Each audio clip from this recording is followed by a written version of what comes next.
Welcome to Kenton Teaches. Enjoy the video. In this video, I will show how to make pancakes in home, full guide.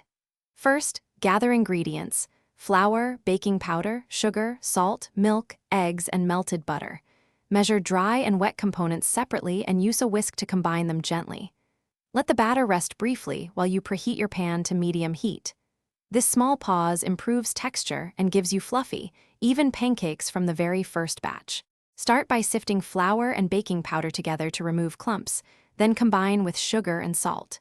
In a separate bowl, beat eggs with milk and melted butter until smooth. Pour wet ingredients into dry and stir gently until just combined. Avoid vigorous mixing to keep air pockets.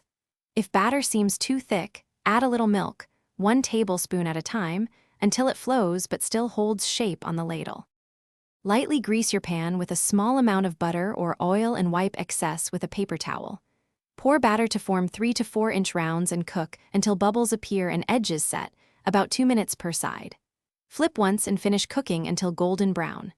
Stack pancakes on a warm plate and add butter, syrup, or fruit.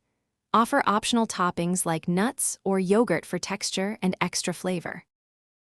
Thanks for watching. Please subscribe if this video was helpful.